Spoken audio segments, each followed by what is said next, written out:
Hi, welcome to another episode of Infinite Leaders Live. My name's Lewis Keynes, and our why as ever is simple: to be better educators and to be better humans. We want to support and encourage infinite learning, regardless of role, rank or responsibility, for whatever organization you work for people to be willing to listen, to learn and to share some of the messages that you hear from our guests on the show.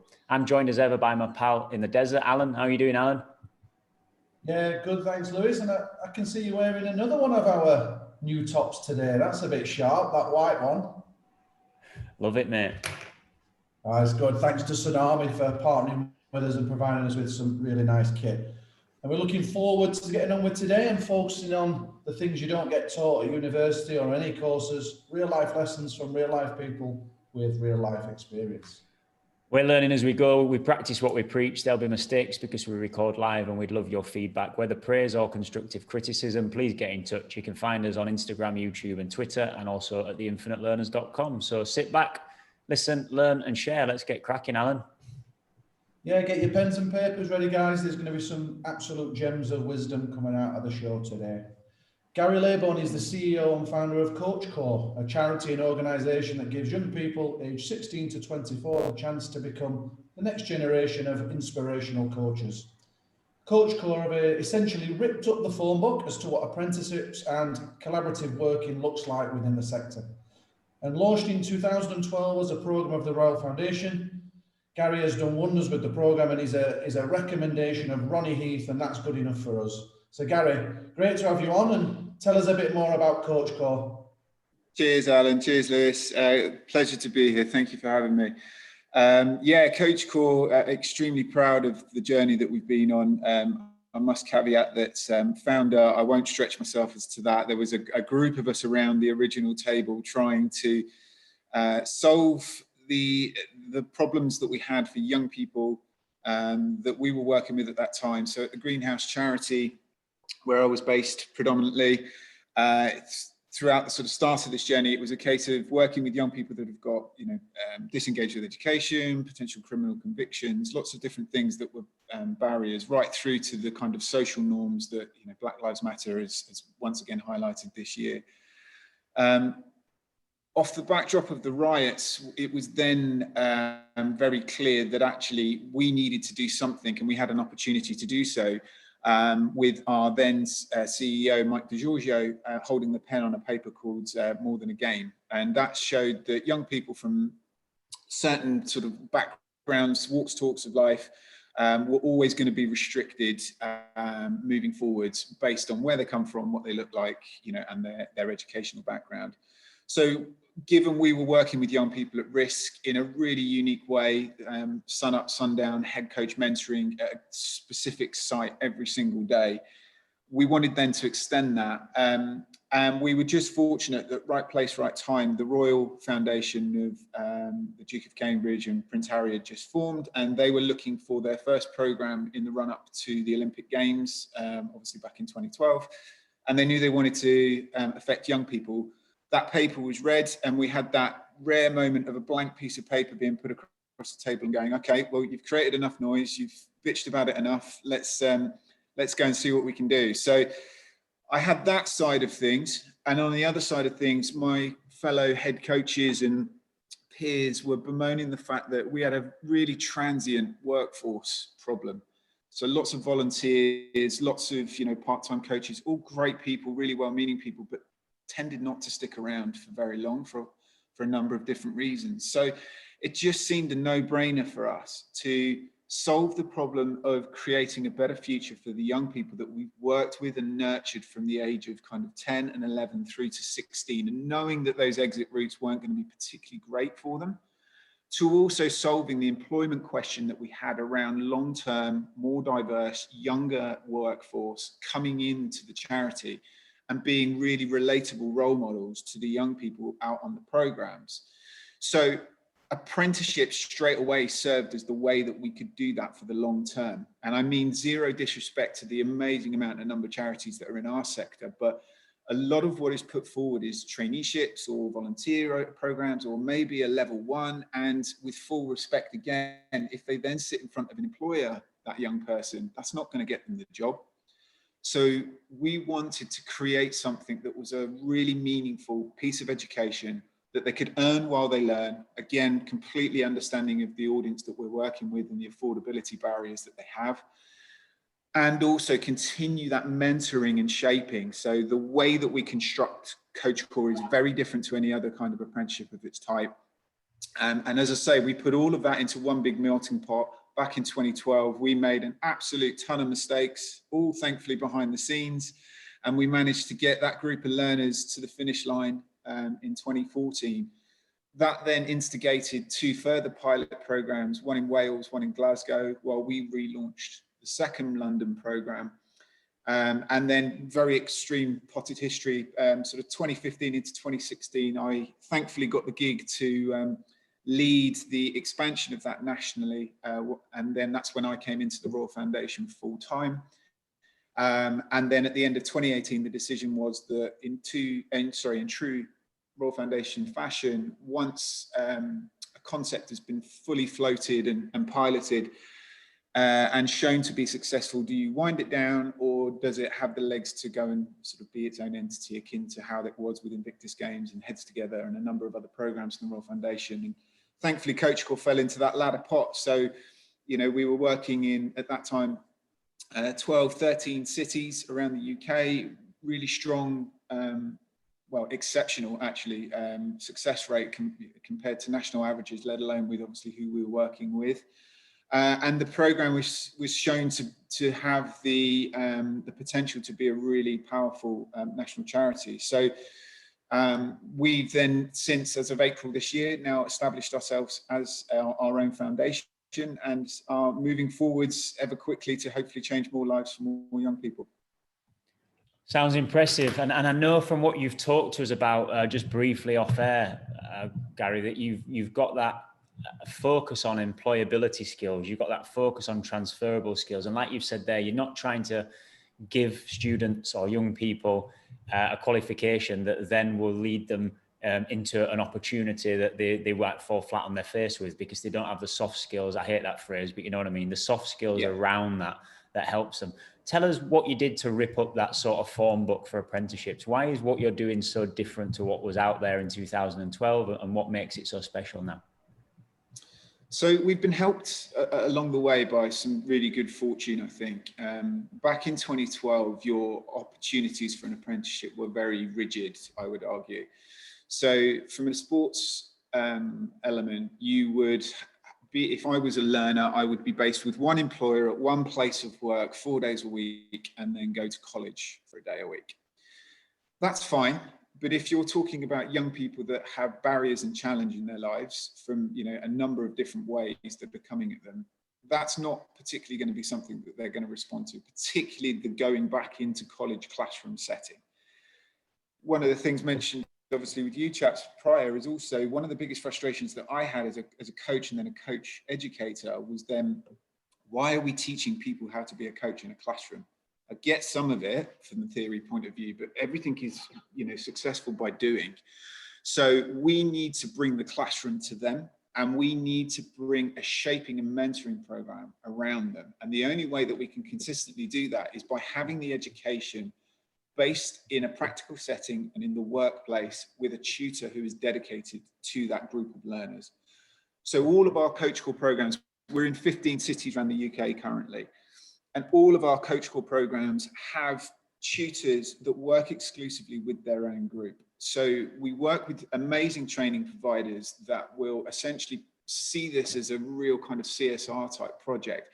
So the monies and the drawdowns and the investments that they normally, the financial attraction that they normally get is actually reinvested back into the program. And in the main, that's into a full-time tutor's salary. So that person, that bigger brother, bigger sister, delivers the education, let's say on a Monday, but Tuesday, Wednesday, Thursday, Friday, they are out in the field supporting those young people in the workplace, in a coffee shop, wherever it might be, to really help mentor and support them as much as educate and guide them. And from an employer's perspective, the amount of red tape and hassle that used to be involved with apprenticeships, you know, again, that tutor is there to support and join up those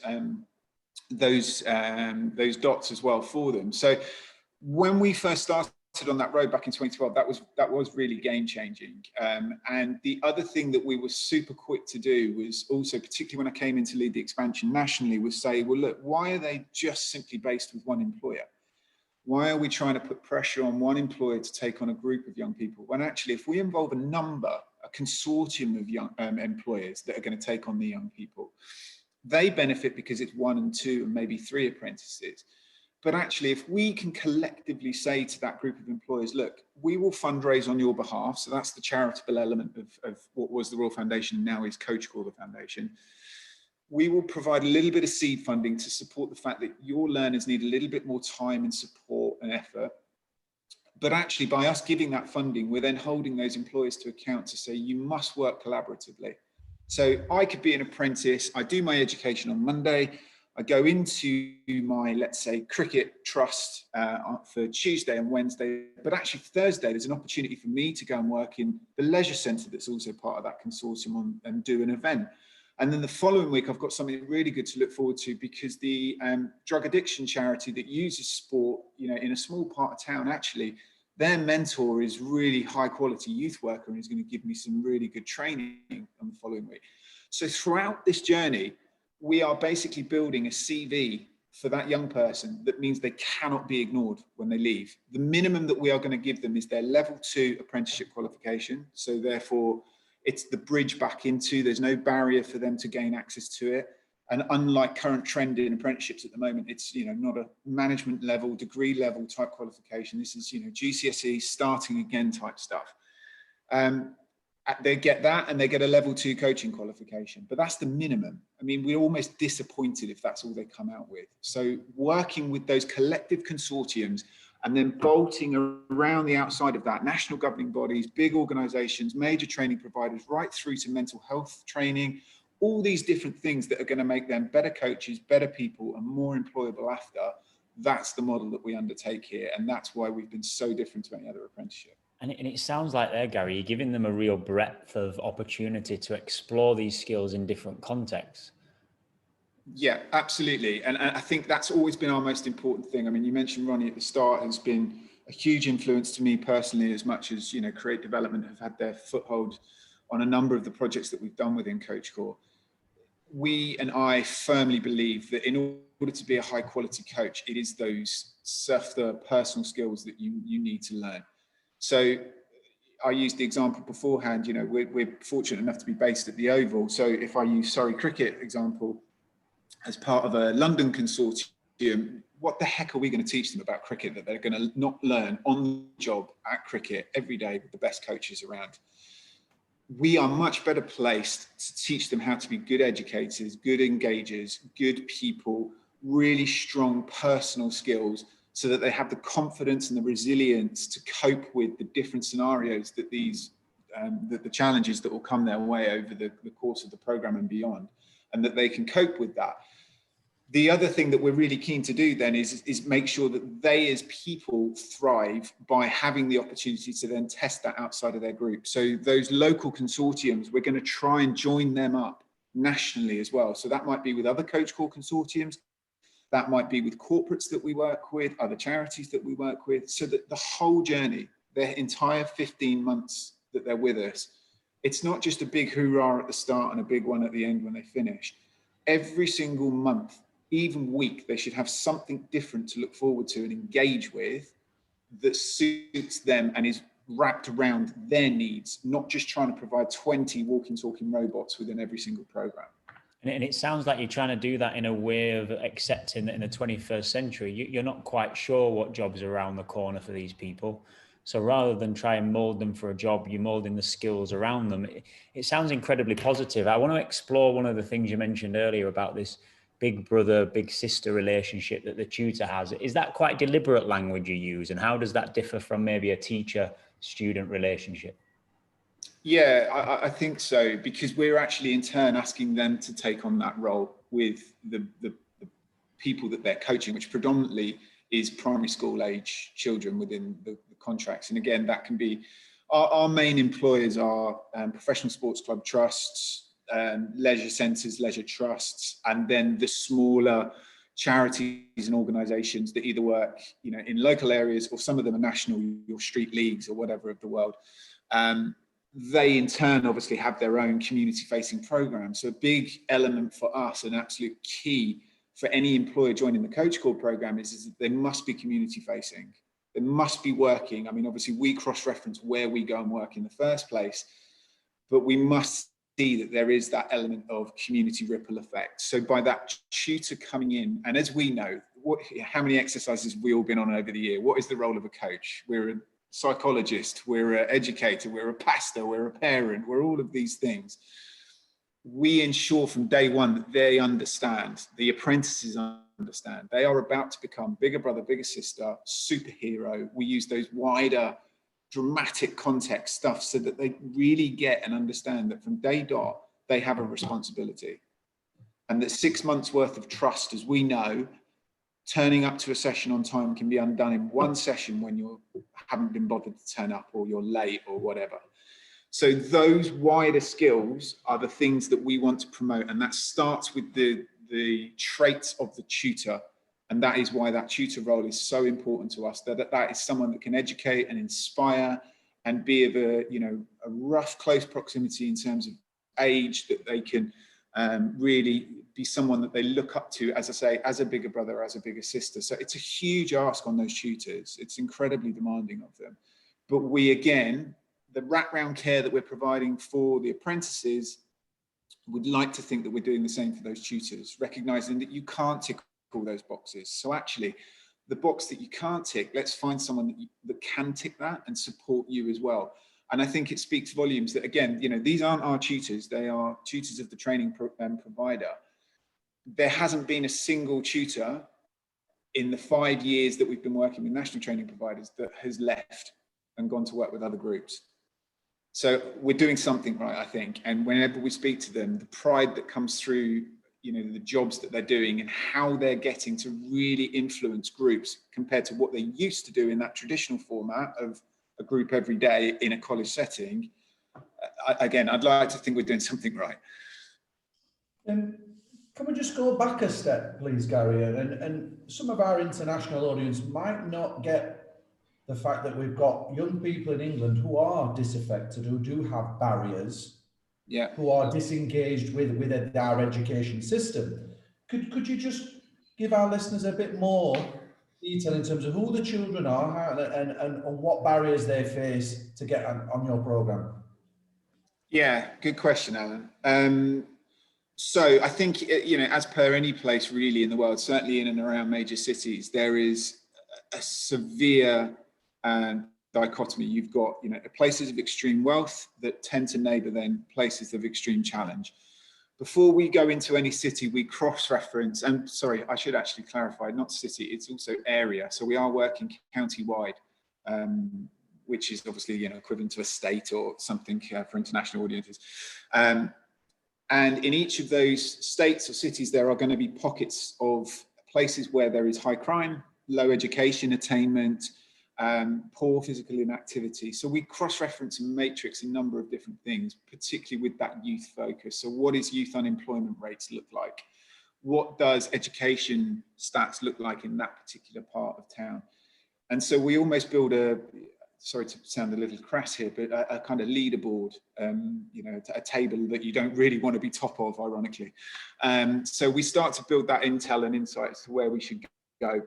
The problem facing a lot of young people in this country, there's still a lot around the capabilities of young people. So one of the biggest things I'm always asked is about my proudest moment with Coach Corps and stuff, and it is always how young people will surprise you. They are so much more capable. They can offer so much more talent and insight than you could ever possibly imagine if you give them the opportunity, particularly young people that have had doors consistently closed in their faces because they are hungry, they want the opportunity, they've almost got a point to prove. So yeah, there's that element. So there's a lot of international issue that everybody faces around race, around sexism, around, you know, ageism, all of these different things that our young people face. But particularly with COVID now, this is the generation that is going to be hit the hardest. So if we start to sort of look at the forward-facing piece, Coach Core is going to be needed now more than ever as that bridge back into education employment for 16 to 24s in the main. This is a program that is going to be needed now more than ever, because you have an unemployment rate pre-COVID that was just under 4% in the UK, and yet young people were at 11%. That's pre-COVID. Already, before we go into next year, young people are 20%. Nearly 1 in 5 young people are unemployed right now, and that also with a high majority that obviously weren't pre-COVID. So it is the classic last one in, first one out. We don't hire junior members of staff at a time when we need to be getting our money back and all of this kind of stuff. And it's completely the wrong way of thinking.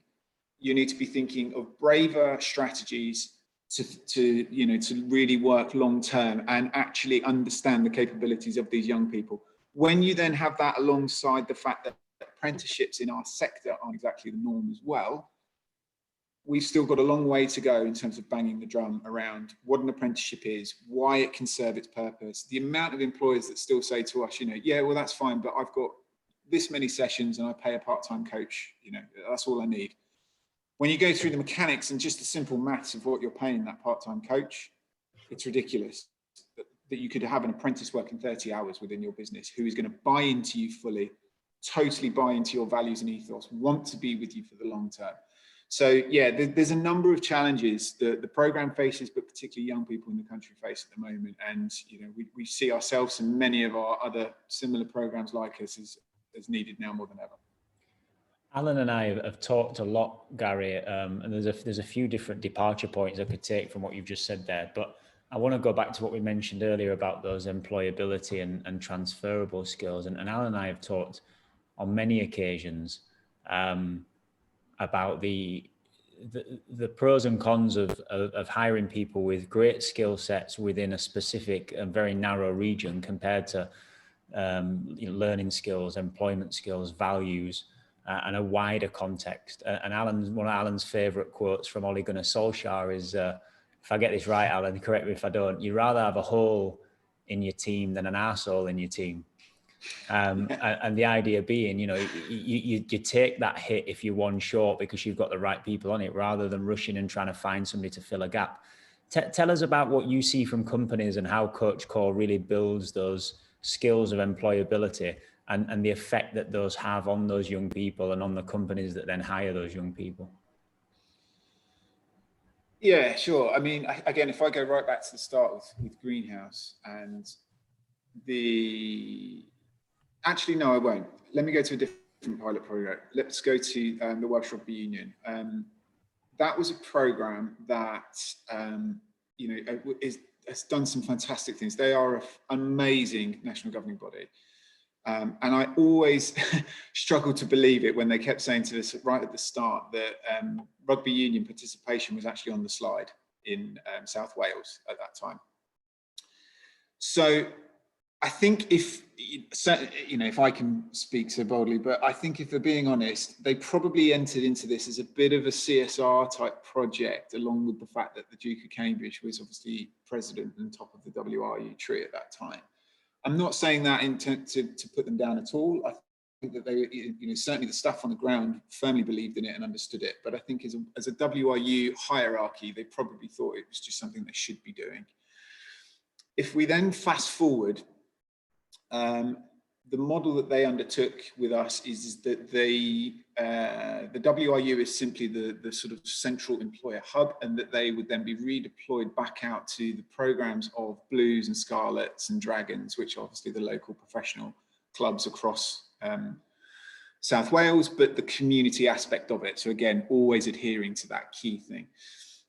When you then see them come back after the first year and go, actually, most of these guys are going to go straight in as hub officers and work full time. So we need to reload another program now. So the second program comes, then a third, and then a fourth. And by the fourth, they're investing in it totally and don't need any funding. And by the fifth, they've completely changed the landscape. Female participation is at its highest level in South Wales, and it's directly attributable to the work of the WRU and Coach Core.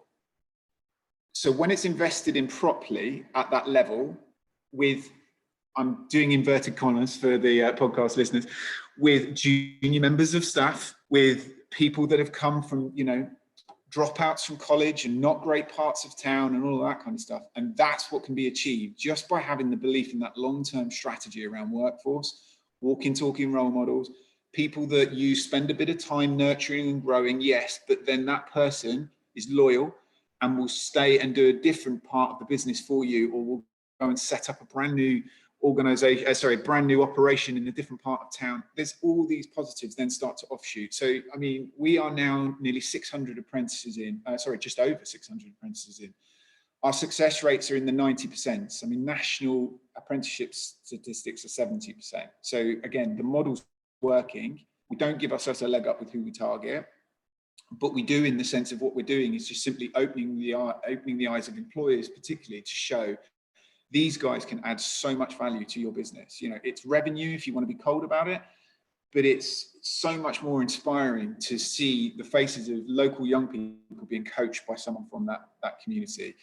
You know, and it's the same for me. Like I didn't exactly come up in the most conventional way. Like, I'm from a kind of relatively punchy part of town and stuff back home in Devon, and parents that were bankrupt twice growing up and all of these kind of things. So I always just thought things were out of my reach. I never really thought that, you know, I would be able to sort of, you know, do certain things and go on to do certain things. And if I could tell myself one thing as a younger person, it would just simply be that you should believe in those things, and that there is no conventional route. You crack on with what you have.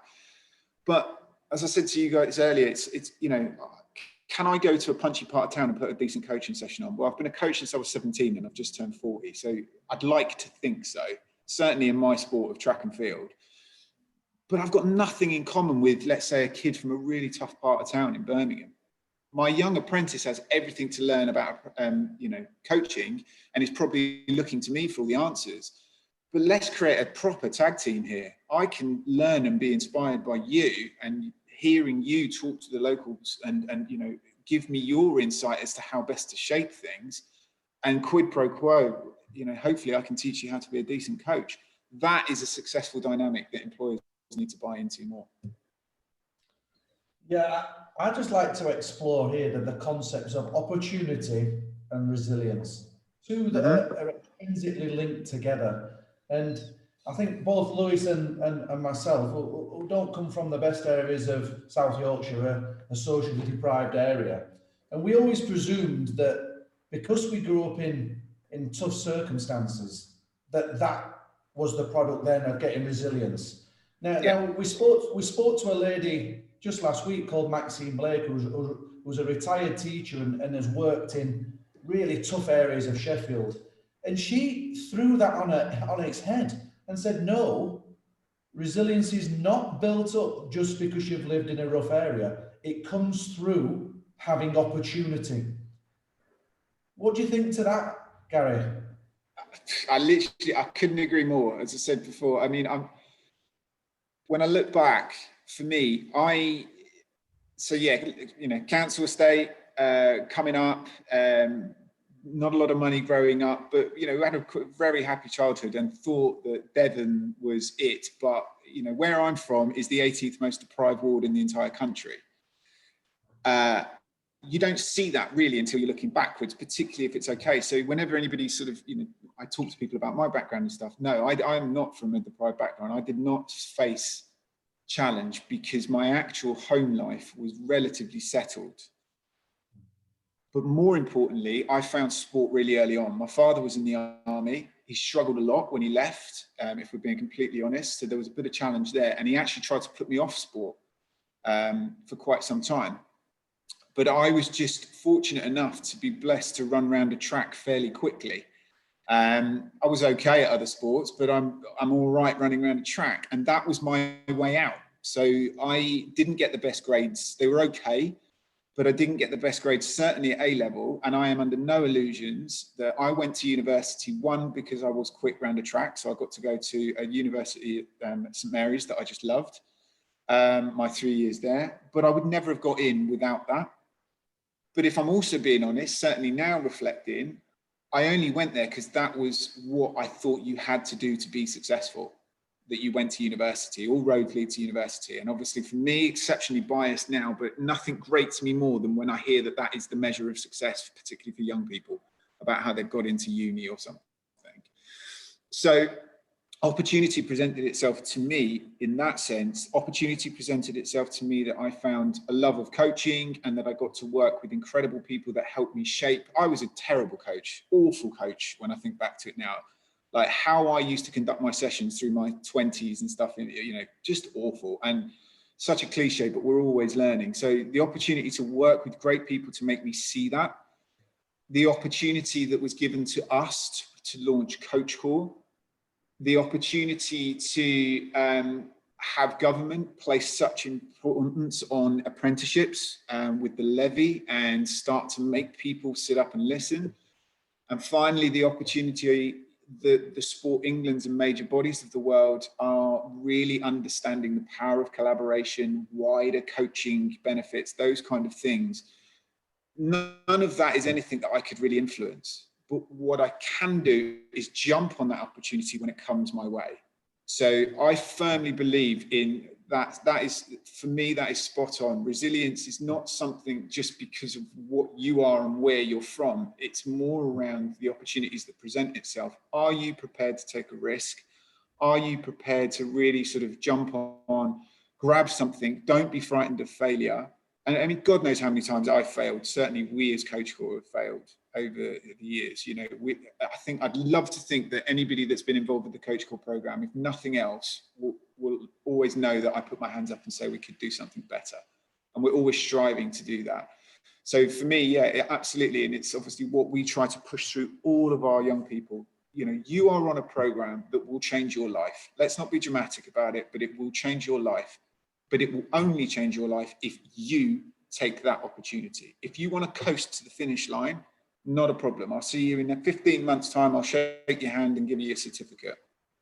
But what I want to do is be able to hear that you've got job offers 3 months before you finished, and that actually someone emails me because they were so impressed at you that they can't, when you came to their training course or blah, blah, blah.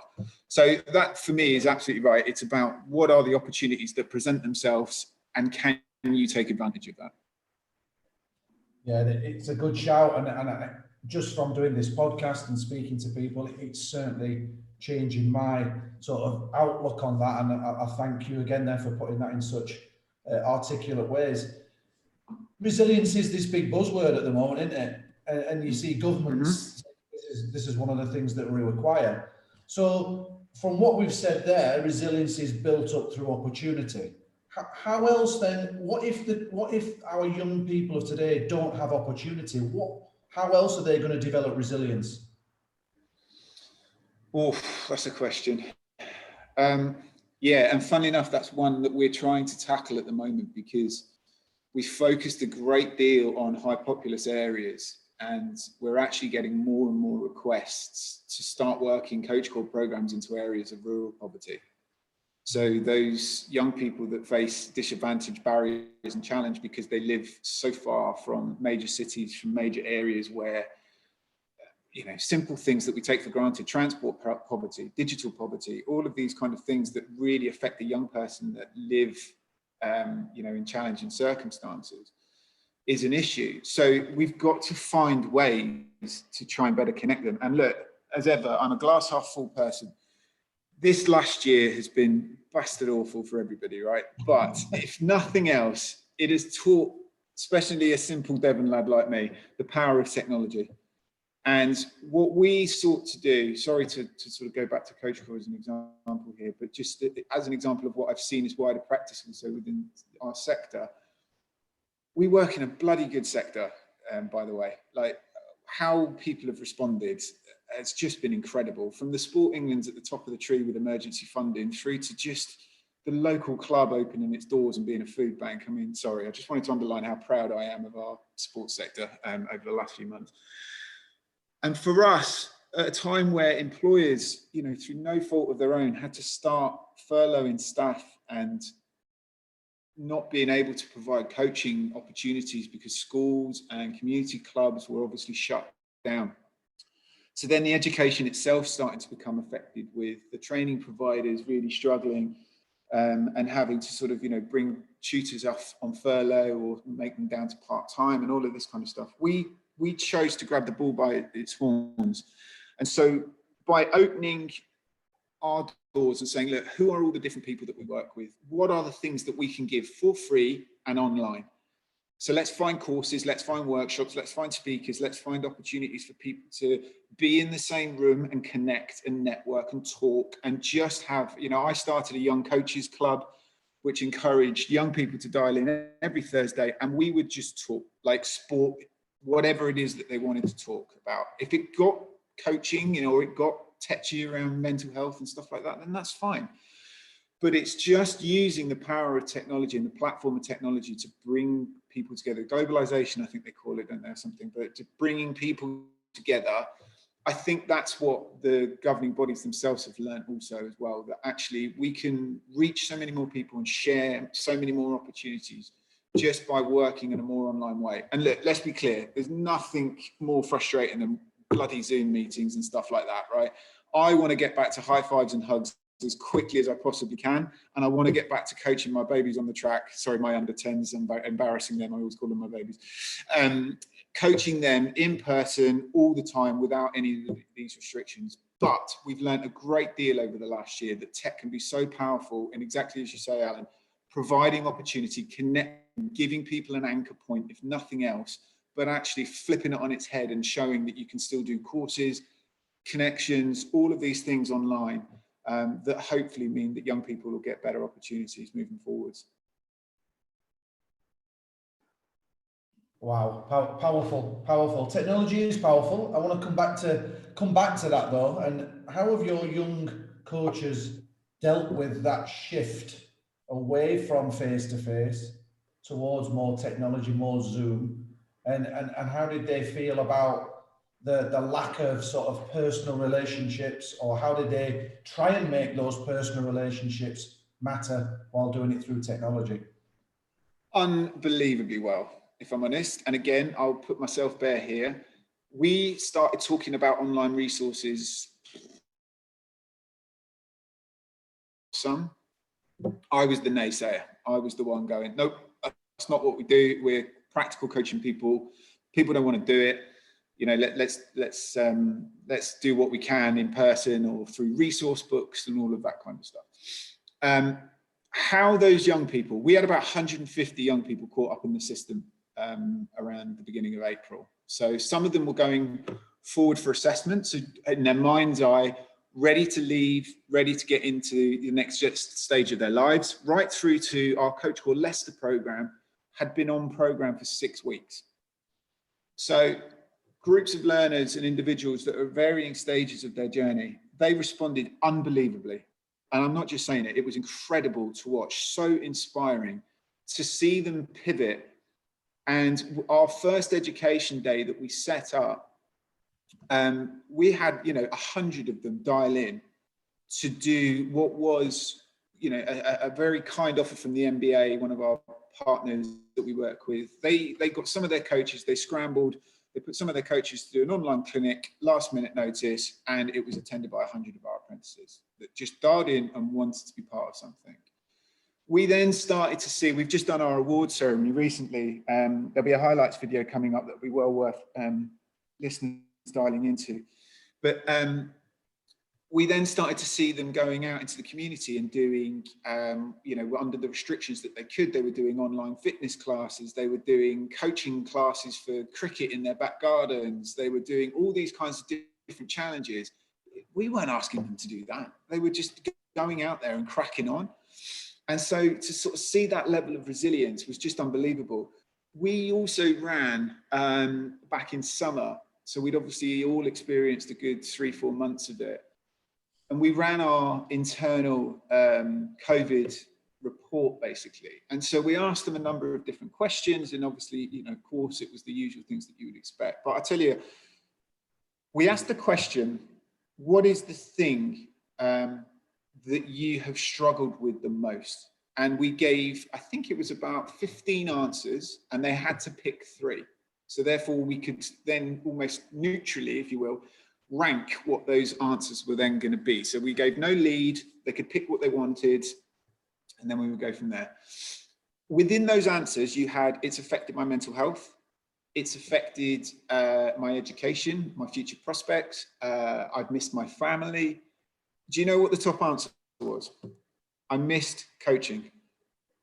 So of all the things they could have put, number one, 72% of them said they missed coaching in the community. Oh. Isn't that amazing? Yeah. So it gives you, again, an insight into the minds of young people that apparently just take and aren't motivated and are going to be hard work to train and motivate, you know, within the workplace. It still blows me away now. In actual fact, all they need is something to work on that they're passionate about, and everything else doesn't matter. Yeah, and Lewis, sorry, super quick on that. That's a really good point, because I don't think I've actually underlined that. I use this line, the apprentices think they are on a sports coaching apprenticeship. We simply use sport coaching and apprenticeships as the hook. We are a youth employment education charity. That's what we do.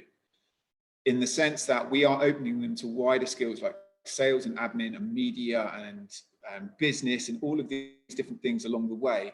So it can really open their eyes as to a career in the wider sector. It's not just about coaching. So yeah, it's a good point.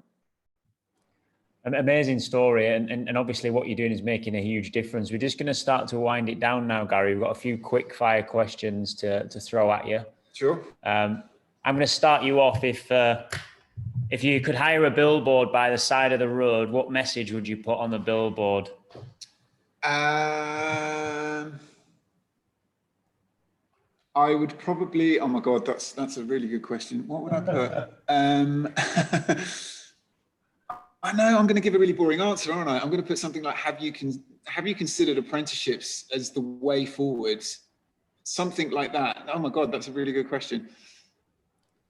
I can't think of a decent answer there. I'm just so caught up with apprenticeship talk. It'll be something around that, because in all seriousness, I mean, it doesn't matter across the country at the moment, in all different sectors, well, across the world, but in all different sectors, I think it's clear there's obviously major employment shake-ups that have happened through furlough, through redundancy, through reshaping teams, through the understanding of tech, of ways of working, that I think people are going to have to really focus on their workforce strategies moving forwards. And so for us, apprenticeships are still the way forward, to earn while you learn and gain really good, solid experience on the job. So yeah, crap billboard, but believe in young people and make them an apprentice. I tell you what you could put on the billboard, Gary. Why spend 30 grand going to uni and getting in debt when you can train on the job and get real life skills? There you go. There you go. Al, you've just become my head of PR, mate. It's a job interview, this. So I'll tell you what, honestly, I mean, I've got 2 children of my own, and I would fully recommend that they went down that line rather than thinking that university is the be all and end all, because it's not. And as sooner the stigma of that is sort of lifted off, it would be the better for the whole generation, really. So yeah, brilliant work what you're doing, and I'd fully recommend it to anybody. Thank you. Next quick fire then, Gary. You can invite 3 leaders, dead or alive, to a dinner party. Who would you have there? Oh my goodness. So I think I'm not going to do the cliches, because I reckon that you've probably had a fair few over the years. So of course the Mandelas and things I think would be high. Yeah, Mandela's pretty popular. Yeah, I would say so, and understandably and rightly so. And I think there's a number of political leaders and business leaders. I'm sure, as many of us have read the Branson books and Dyson's and all of that kind of stuff. So I'm going to stick with sport, and hopefully it throws up a few random things. Because again, I'm just showing myself as a one-trick pony, that sport is what I wake up with and go to sleep with as well. Slightly personal as well as a professional one, this Bobby Robson. So reading and seeing so many different things about what he lacked in tactical genius, he absolutely made up for in terms of man management and bringing the best out of average players. I think he was one of the first to really embrace psychology, would always happily share the stage with others. Ask Mourinho, ask Villas-Boas, plenty of head coaches would, I'm sure, agree to that. The personal element is that he used to be my nan's dance partner as well, when they were both young Geordies and things like that. So yeah, we never believed that story, and then it was a testimonial down at Torquay United that Bobby Robson turned up for, and he gave my nan a cuddle. I became quite popular at school that day. I bet he called her the wrong name though, didn't he? No, he was a ledge straight off the bat. He's a proper charmer. No, he knew exactly who she was. I wasn't letting her have it. But Top guy. So probably Top Bobby guy. Robson, and I think the stories that he would tell would be amazing. As a runner, Emil Zatopek. I'm not, obviously this isn't about sporting achievement and excellence. That's not your question, I understand. But a lot of his records and things were long-standing. He's the only person still to have won the 5, 10 and marathon at Olympics Games. But it's more for what he stood for. So he came from a communist country and stood up fully for democratic rights and basically lost everything as a result. His speeches, his movements, the things that he inspired, through the ability of what he achieved on the track to open that door for him to then go on and be able to kind of really influence at a time when it was bloody scary to live behind the Iron Curtain. I think anyone that is brave to stand up against the system, for me, is an instant leader. So yeah, I think anybody that hasn't heard of him, by all means, go and have a look. Just the most incredible individual. Third one, I would say Junko Tabai. So she is the first ever woman to climb Everest, the first woman, I believe, to have done all of the 7 major summits, and that is a Japanese lady who, from an extreme male culture, especially sort of 60s and 70s and things like that, basically said, what's the big fuss about Everest? It's just a mountain. Little things like that, that she stood 4'9", and yet used to sort of inspire all of these people around her, again, at a time when women in Japanese culture were supposed to be seen as, subservient. She founded a climbing club that then inspired other young people, and then would go and, even into her 70s, she was still climbing, and just an incredible role model. And again, I think for me, the word, when it comes to leadership, I think it's bravery is one of the biggest things that I always cling to, and that's the stories that I go to from leaders that didn't just assume the reins or just follow the path. They were brave enough to sort of really stand up for what they believed in, or really push on new boundaries, so that then that leadership is only felt because of the brave choices that they made earlier on. So that'd probably be my 3. And I'd love to see Bobby Robson try and communicate with a pair of them. I'll be honest, that'd be the highlight of the whole evening. I bet he would, though. I bet he'd find I'm sure. They'd be best friends with him by the end. It wouldn't matter what he said. So I'm hoping that's 3 random shouts that maybe have got the pointless score. Yeah, I think we have. I don't think we've had that unique mix before. We've got one last one for you, Gary. Have you got a book recommendation, or a book that you're reading at the minute that you're enjoying? Yes. I am reading 2, as ever. I am a bit of a bookworm. I can't do Kindles, so my poor wife has to put up with an ever-creaking bookshelf. I'm reading 2. So the one I've got on the go is 2 Hats, by a good friend of Coach Core, a chap called Gordon McClelland, who runs Working with Parents in Sport. So it's about how he's taken, big testimonies from well-known coaches that are also parents, and how do you juggle those 2 hats? How do you be a parent? How do you be a coach?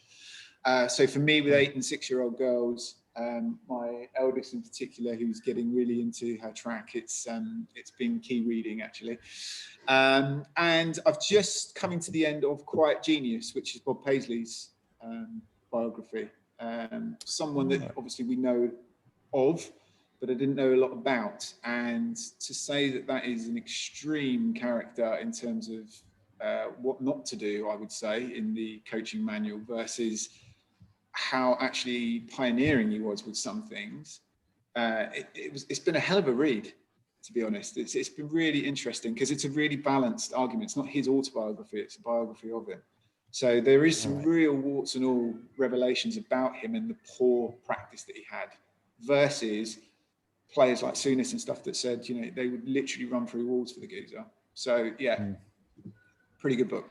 It goes full circle, doesn't it? I know that you're not trying to at Coach Core teach your coaches how to be bad coaches, but the same kind of priority and an order of things applies there, doesn't it? With what Souness has said, if you've got somebody who has personal skills and who has the right soft skills to get people on board and lead them, then you'll make those sacrifices. Yeah, absolutely. And to your sort of last point quickly there, Lewis, I mean, you say, obviously, of course, we're not teaching them to be bad coaches, but we actually want them exposed to bad coaching.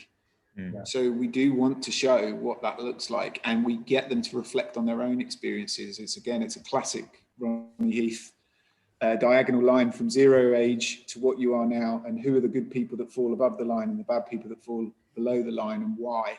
Because you'll learn more about those below the line, and that will shape your coaching practice moving forwards than the people even above that line will.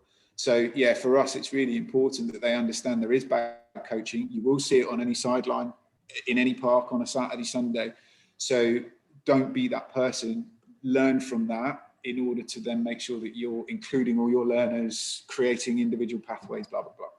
And the funniest part is we've all been that bad coach at one time in our career, whether for a day 100%. or a week, a month or a year, we were all that person. Absolutely. Yeah, absolutely. As I say, I've already mentioned it earlier. I mean, I definitely cringe at some of the things that, you know, stop, stand still is always the one that we were taught from many an age. And it's, you know, why do we always need to stop and make our voices heard? It should be that we can coach while doing and stuff. So yeah, plenty of those. That's for the car crash podcast. Hey, Gary, I've really enjoyed chatting to you. Thanks a lot. Not at all. Thank you so much, chaps. Yeah, thanks, Gary. And the final tip from me as a parent, don't coach your own kids. I know. I'm trying desperately. It's got to a point, my running club that I'm still with, they, you know, I've been competing with them for years, and they know what I do as a job. They know what my qualifications are. And I've tried desperately to kind of steer away from it. But as she just kept following up to the track and wanting part of it, it felt really selfish for me to then just stand there. So I just said, sod it, I'll run a group then, fine. And, you know, of course it's now her in there. So yeah, anywho. Well, good luck with that. Thanks. I think I'll need it. Yeah. And good luck with everything, Gary. We think, you know, what you're doing is absolutely superb. You've articulated that really, really well today and provide lots of details and context for our listeners. I found it really enjoyable. So thanks again. I appreciate it. And I think, you know, again, Coach Core is nothing without the partnerships that we have. And we were so fortunate that includes employers, governing organisations, corporate partners, other charities. We'd love, you know, for people to have a look at us and get involved if you feel that there's something, you know, that you can support us with, and vice versa. So yeah, go and have a check out of Coach Core. Final plug. Brilliant. Thank you, guys. Search Infinite Leaders Live on YouTube and IGTV. We'll put a link into Coach Core in the notes on YouTube so you can follow that. And we're on all podcast platforms as well. So please share far and wide. Remember to leave us feedback if you get the opportunity to do so. You can also find us active on Twitter and theinfinitelearners.com. Till next time, we'll see you. Thanks a lot again, Gary. Bye-bye. Cheers. Oops.